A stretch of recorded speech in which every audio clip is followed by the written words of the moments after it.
Val, don't patronize your mother. She's an amazingly intelligent woman. You know, I think homosexuality... Lot more ice for you. Lots more ice, Dad. One of the things that's weakening this country. Really? You know, that's what I thought until I found out Alexander the Great was a Talk about gays in the military. How about those dolphins, huh? Over the past few years, LGBTQ plus films have skyrocketed. And with the help of a few classics, we're taking a look at some of the best LGBTQ plus comedies. To be considered for this list, a movie had to predominantly feature gay, lesbian, trans, or queer characters, concern itself centrally with LGBTQ plus themes, present its LGBTQ plus characters in a fair and realistic light, and or be seen as a touchpoint in the evolution of queer cinema. Bueno, lo que les estaba diciendo, que cuesta mucho ser auténtica, señora. Y en estas cosas no hay que ser rácana, porque una es más auténtica, cuanto más se parece a lo que ha soñado de sí misma.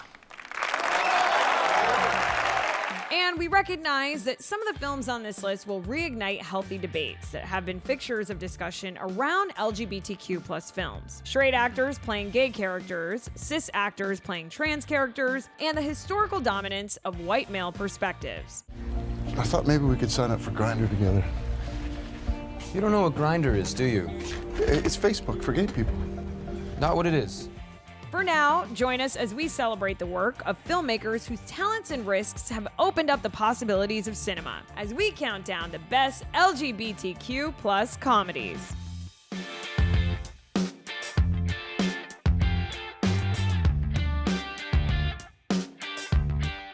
Number 10, Pride.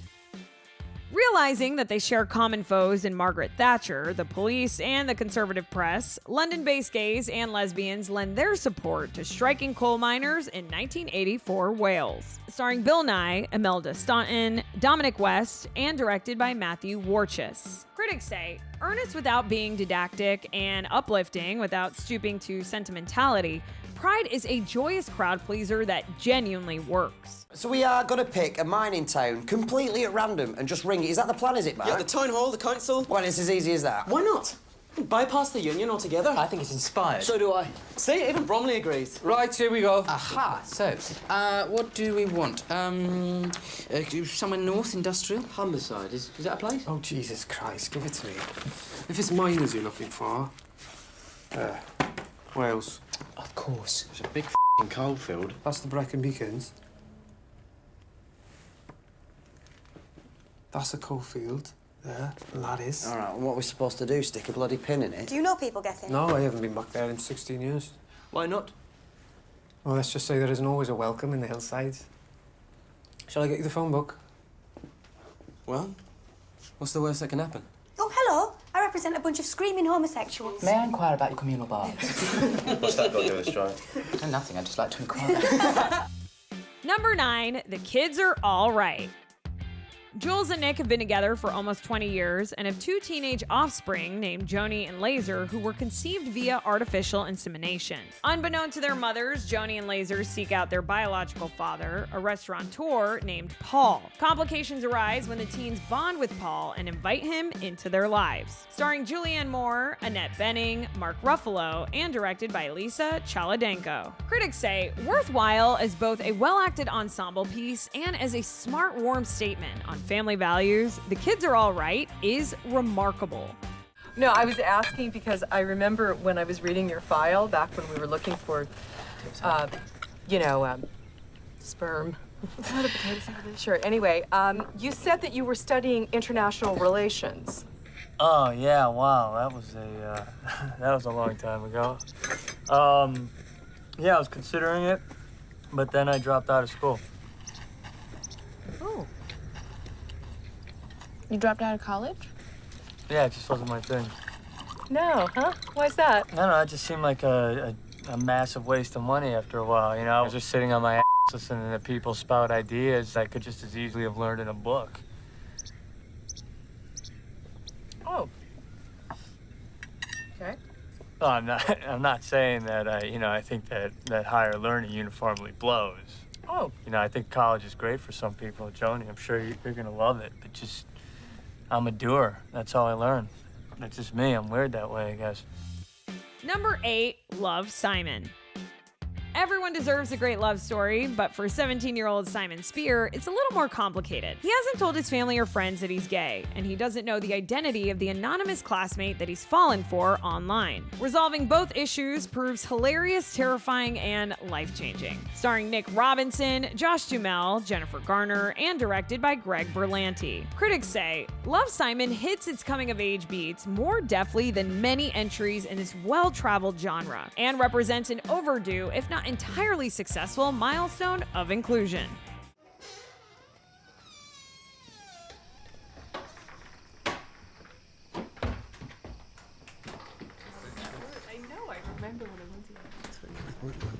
Hey, guys.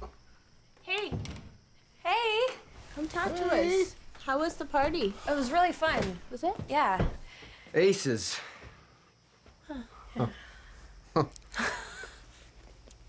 Well, thanks for letting me stay over.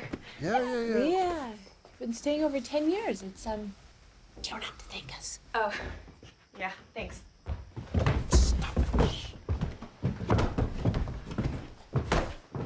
John Lennon was wearing a woman's sweater, and he's drunk. Definitely. So how do we feel about that? Well, he didn't drive drunk and he's home before curfew, so. Good. That's what I thought we thought. Yeah, that's what we think. Right? Yeah, we're good parents. Yeah. Number 7, appropriate behavior. A secretly bisexual Brooklynite from a traditional Persian family struggles with her identity and the disintegration of her relationship with her girlfriend. Starring Rebecca Henderson, Scott Adsit, Holly Pfeiffer, and Desiree Akhavan, who also directed the film. Critics say warm, funny, and quietly profound. Appropriate behavior serves as a thoroughly compelling calling card for writer, director, and star Desiree Akhavan. I actually need to stock up on panties. My ex-girlfriend cut up most of mine, so I'm gonna need more. What about bras? I don't wear those. Why not? I just don't have that much to work with, so it feels a little silly. You know, like when little girls carry purses. What's your name? Shireen. Shireen. You are a woman and you have breasts and there's nothing wrong with them. Yeah, I know. You deserve a sexy, supportive bra just like any other woman. Okay. You were with a woman for how long and she didn't help you find the right bra? A while. It sounds like your ex. What's her name? Maxine. It sounds like Maxine was destructive to your panties and your self-esteem. I'm so sorry. Is this really necessary? I'm fine. I just need underwear. Just because your breasts are small doesn't mean they're not legitimate. I know. It's okay to be angry. Oh my God. Let's try that on. You know, it's like I didn't think I deserved a bra because I don't see myself as a real woman. Number 6, Booksmart. Academic overachievers Amy and Molly thought keeping their noses to the grindstone gave them a leg up on their high school peers. But on the eve of graduation, the best friends suddenly realized that they may have missed out on the special moments of their teenage years. Determined to make up for lost time, the girls decide to cram 4 years of not-to-be-missed fun into one night. A chaotic adventure that no amount of book smarts could prepare them for. Starring Caitlin Dever, Beanie Feldstein, Jessica Williams, and directed by Olivia Wilde. Critics say fast-paced, funny, and fresh, Booksmart does the seemingly impossible by adding a smart new spin to the coming-of-age comedy. Amy and I are gonna Skype the puzzle every single week, so we will send you our Sunday Times. You know what? Why don't I just give you 2 my number? That way you guys can call or text me if you need anything. Yeah, that would just make our lives true. Definitely. I'll give you mine after. No, I'll just share the contact. I'm just gonna share the contact. Wait, Miss Fine. I thought there were no cell phones allowed in class. Or are there exceptions for kissers? Hey, $1 in the swear jar. I'm so sorry. These shorts, they don't have pockets. Okay, excuse me. Excuse me. Jesus Christ. Oh my God. No spatial awareness at this school. Hey, Amy. Yeah. Did you just score your teacher's phone number? Yeah. Nice. Hey, Miss Fine, you should come party with us tonight. Did you just ask Miss Fine if she wants to party with you? You think she wants to watch you and your friends get drunk and break things? Yeah, sorry, hold on. I was having a conversation with her. You were not part of this. Sit down, Theo.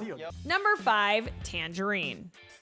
After hearing that her boyfriend pimp cheated on her while she was in jail, a sex worker and her best friend set out to find him and teach him and his new lover a lesson. Starring Katana Kiki Rodriguez, Maya Taylor, Karen Karagullian, and directed by Sean Baker. Critics say Tangerine shatters casting conventions, and its filmmaking techniques are up to the minute, but it's an old-fashioned comedy at heart and a pretty wonderful one at that. I had $2. $2. You know what I spent that on? What? The bus and a donut. Sit in. Sit your ass down. It don't matter, we here now. Sit down. Did you at least give me a Christmas present? Well, I mean, yeah, like our gift is like me fucking running shit, like saving money, like cause I know you was getting out today.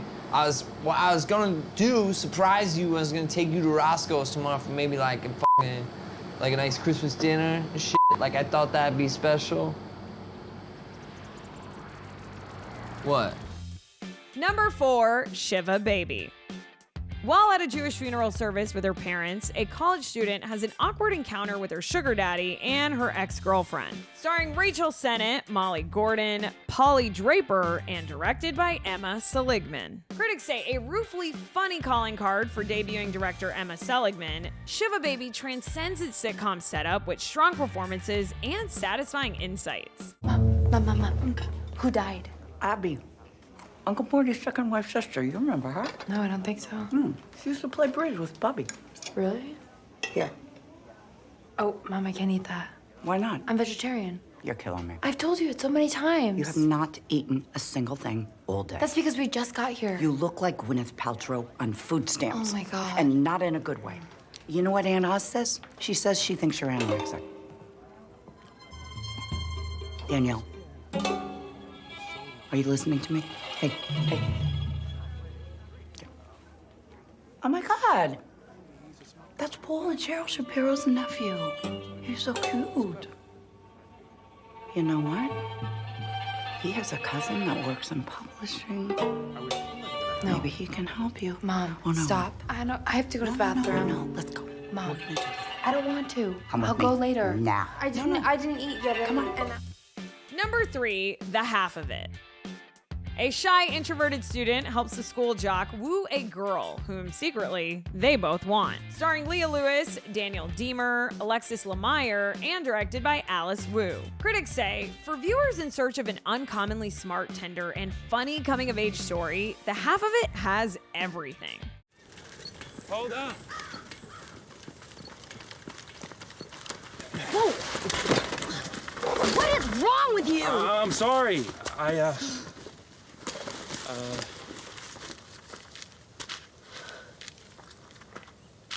$10 for 3 pages, $20 for 3 to 10.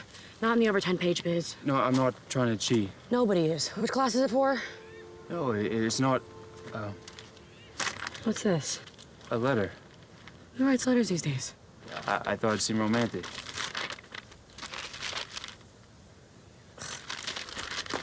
Can't help you. No, I just need a few words, good ones. I'm not writing to ask her to some girl.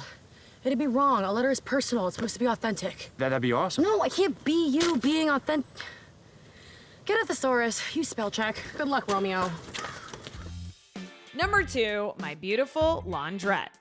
In a seedy corner of London, Omar is given a rundown laundromat by his uncle, who hopes to turn it into a successful business. Soon after, Omar is attacked by a group of racist punks, but diffuses the situation when he realizes that their leader is his former lover, Johnny. The men resume their relationship and rehabilitate the laundromat together, but various social forces threaten to compromise their success. Starring Daniel Day-Lewis, Gordon Warneck, Saeed Jaffrey, and directed by Stephen Frears. Critics say My Beautiful Laundrette is fast and all over the place because it has so much to say and show, including a highly watchable, fresh-faced Daniel Day-Lewis.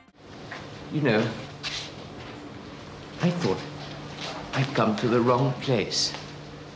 That I'd suddenly found myself in a ladies' hairdressing salon, Pinner, where one might get a pink rinse. Do you do a good pink rinse, Johnny?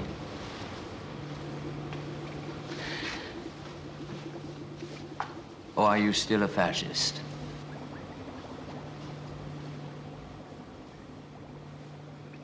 You used to give us a lot of good advice, sir, when I was little. Oh, when you were little. What's it made of you? Are you a politician? Journalist? Trade unionist? No.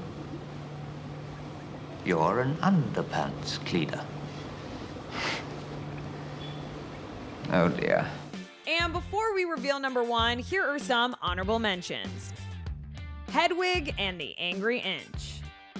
A German immigrant living in a trailer in Kansas is the victim of a botched sex change operation. Adapted from the critically acclaimed off-Broadway rock theater hit, Hedwig and the Angry Inch tells the story of the internationally ignored rock singer Hedwig and her search for stardom and love. Starring Michael Pitt, Miriam Shore, Stephen Trask, and John Cameron Mitchell, who also directed the film. Critics say Hedwig and the Angry Inch may very well be the next Rocky Horror Midnight movie. It not only knows how to rock, but Hedwig's story has an emotional poignancy. It is clear that I must find my other half. But is it a he or a she? Can two people actually become one?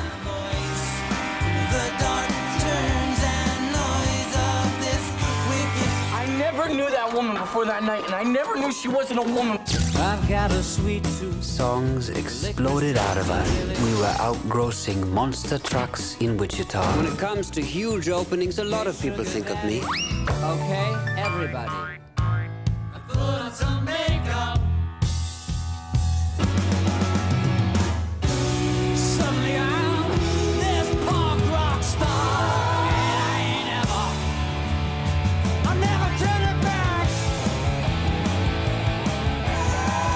Hey boy, take a walk on the wild side. The Birdcage.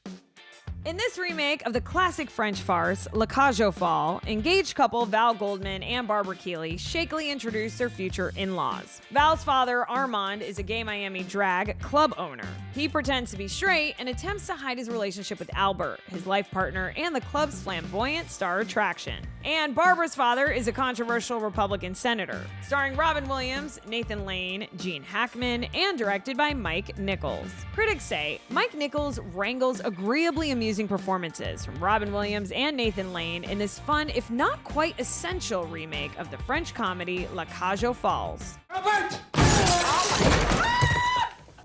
Are you trying to ruin me? Don't look at me. I'm hideous. Hideous, fat, and hideous. Oh, Agador, I'm in such pain. I know, honey. It's gonna pass. Oh, no, it'll never pass. I hate my life. Oh, there is a packed house out there. That's all I am to you, isn't it? A meal ticket.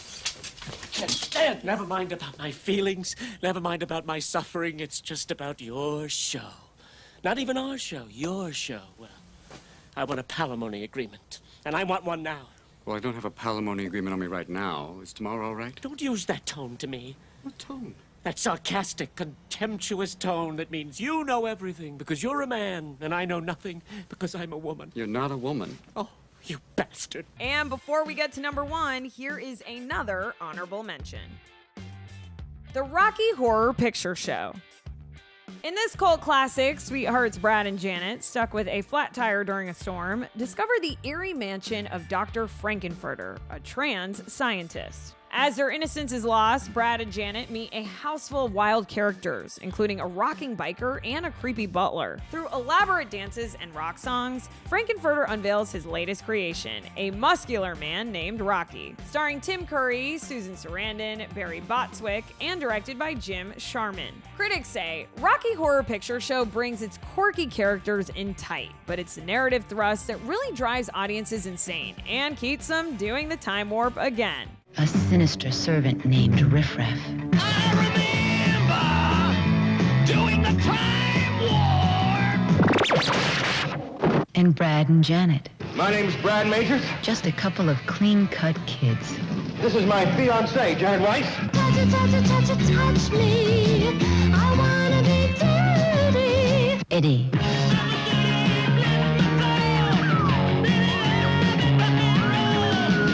Magenta. When shall we return to Pennsylvania, huh? Columbia. Dr. Scott.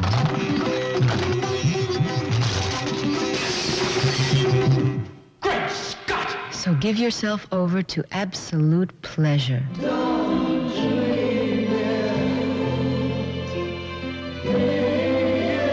And finally, number 1, All About My Mother. A Greek saying states that only women who have washed their eyes with tears can see clearly. This saying does not hold true for Manuela. The night a car ran over her son Esteban, Manuela cried until her eyes ran completely dry. Far from seeing clearly, the present and the future become mixed up in darkness. She begins looking for Esteban's father, who is now a trans woman. Starring Cecilia Roth, Eloy Azarin, Marissa Paredes, and directed by Pedro Almodovar. Critics say Almodovar weaves together a magnificent tapestry of femininity with an affectionate wink to classics of theater and cinema in this poignant story of love, loss, and compassion. Anoche mamá me enseñó una foto de cuando era joven. Le faltaba la mitad. No quise decírselo, pero a mi vida también le falta ese mismo trozo. Algún día tendrás que contármelo todo sobre mi padre. No basta que me digas que murió antes de que yo naciera. No es un asunto fácil de contar. Me imagino. Si no, ya me lo habrías contado. Hace 17 años hice este mismo trayecto. También venía huyendo. Entonces huía de su padre. Y ahora voy en su busca.